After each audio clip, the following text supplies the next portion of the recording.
Hey everyone, Totally Dubbed here, and today I'm going to be making a review of the Samsung Galaxy S. It is also named as the Epic 4G. So what I'm going to do is also break down my review in several parts.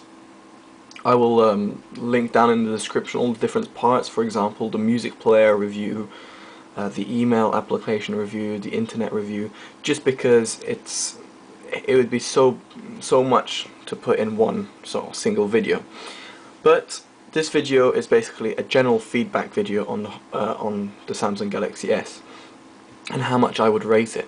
I'd rate it an 8.5 out of 10, and the 1.5 marks that it'll be losing is, one, it's a little bit hit and miss sometimes. It's a little bit, how shall I say, it's not always smooth and not as well thought out as the iPhone 4, for example, and it has a loads of software issues in terms of on the computer, for example. So unfortunately, I'll give it a minus 1.5 on that. But a good comparison of this is comparing it to the iPhone 4. iPhone 4 being its main competitor by Apple, I think the Samsung Galaxy S does a better job than the iPhone 4. The reason I'm saying that is because, well, when I held an iPhone 4 in my hands, I looked at it and I just went, this is boring. This is just like a 3G or 3GS, just with a different sort of color on the side and different like design.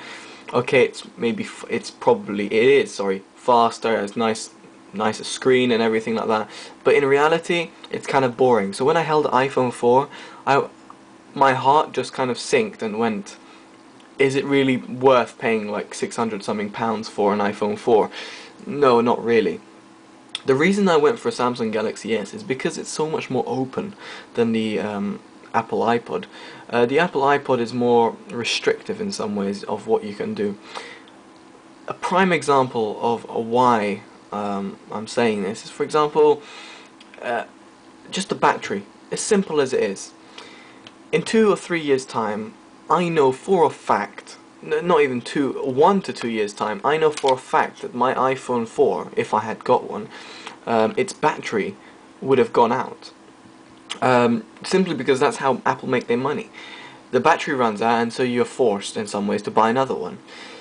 And also the memory is limited to 16 or 32 gigs only. Don't get me wrong, the maximum gigs you can get on a micro SD card is 32 gigs, but the way technology is moving on, I wouldn't be surprised if I see, 100 plus gig in a micro SD in the next coming year. Okay, it will be expensive or whatnot, but I've always got that micro SD card, well, to upgrade, and more so, I can take this micro SD card, put it in a little converter adapter, put it in my computer and use it as a pen drive. It's always going to be useful. The battery, for example, I can remove it and I can replace it. I have already ordered on Amazon only for 8 quid the same battery, just so that I can just switch, put on a new battery.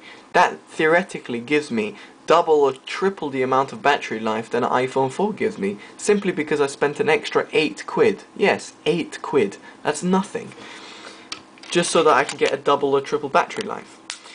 So the problem with the Galaxy S at the moment is the fact that it's quite power hungry. I'm on Android 2.2 at the moment, but it is still very power hungry.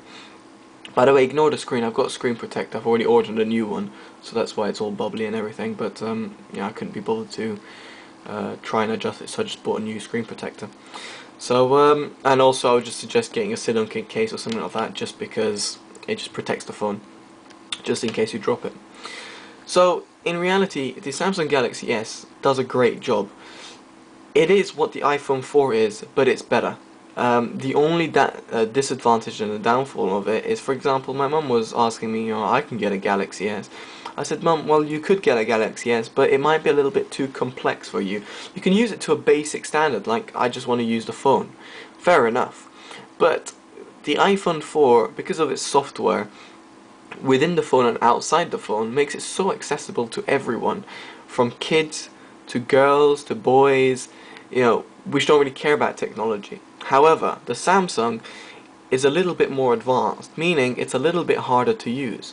I mean, just for example, let me take the let's just write something. By what I mean is a little bit more advanced is, instead of just writing normally, I can use swipe. Now, it is an advantage and it's really good, but, you know, will my mum be able to do that with, you know, will she be able to look at her fingers and think, oh, okay, I have to write this and that. She just wants a normal keyboard. Of course I can switch swipe off, don't get me wrong, but it's something that I would use if I was interested in technology. It's similar to the other things it comes with. The iPhone 4 is very simple and very standard in some ways. It's exactly what you need in terms of a phone. However, the Galaxy S is more than a phone, really. It's more of like a computer-esque, well, device. So therefore, it is more advanced, and that means it's got its advantages and disadvantages to being more advanced. One, it's kind of, well, it'll keep up with technology even 2 years later, because I can change the micro SD card, a new sort of battery might come out, I can change the battery, you know, simple things like that. But, you know, in reality, if people want a simple phone, go for the iPhone 4 because it's so much easier to use. The Galaxy, even me, I had trouble syncing up my music, and at the end of the day I just gave up making playlists on Media Monkey, for example, and just drag and dropped my music in. Some people can see that as an advantage. Instead of going through iTunes and syncing up music each time you put things on the Samsung, on the iPhone 4, I can just open this on my computer, open the file, my micro SD or the internal memory, literally copy and paste into it, and all it does is transfer it, and when it's finished, all the music is in there. It's absolutely brilliant if you don't really care about playlists, for example. So I mean, I'll get onto that with the music section of my my review. But in conclusion, the Samsung Galaxy S is a great phone. Its connectivity is great, its look is great, it's very lightweight in comparison to any smartphone I've ever held. The camera is brilliant. It's just an all-round great phone. The only thing that lets it down is really its software, because Samsung are quite, they're new to the smartphone sort of area, and Samsung are an absolutely great company. It's just that their software is always lacking. Kai's is absolutely useless to use. It's absolutely pointless, and it's very slow, and it's always glitchy and always crashing or whatnot. So that's the only thing that really lets down the phone. It's software, and on top of that, it's a little bit more techy and requires you to think a bit more about how you're using the phone and what applications or whatnot. So I gave it an 8.5 out of 10, and I'd give the iPhone 4 a 7 out of 10, simply because it's just got so much limitations in comparison to its competitors out there. Why I got the Samsung Galaxy again is, one, because I can change the battery, I can change the memory card in it, and more so, it's kind of in some ways future-proof, because in the future I can still be using this and it will still keep up with technology, whereas the iPhone 4 will not, and I will have to buy the new iPhone 6 or iPhone 5 or whatever it is that comes out.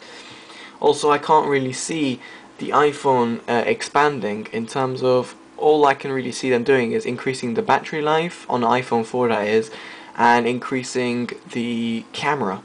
I don't care about the camera that much. My camera is perfectly fine as it is. And the battery life, well, I can just replace the battery, whereas an iPhone 4 user would have to buy a new phone. Memory capacity, that can be increased as well. And the software limitation obviously is so much easier than hardware problems, because a software can be released by any sort of company, people can use it, for example like Media Monkey, and everyone will be happy. So in reality, the problems the Samsung Galaxy has can easily be fixed in the near future, or in a distant future, whereas the iPhone 4 will, the only way of fixing it is to release a new phone, meaning you have to dish out double the amount of money. So I hope you enjoyed that, guys. I know it's been a bit long, but please do check out the other videos in the description. Thanks for watching. Bye bye.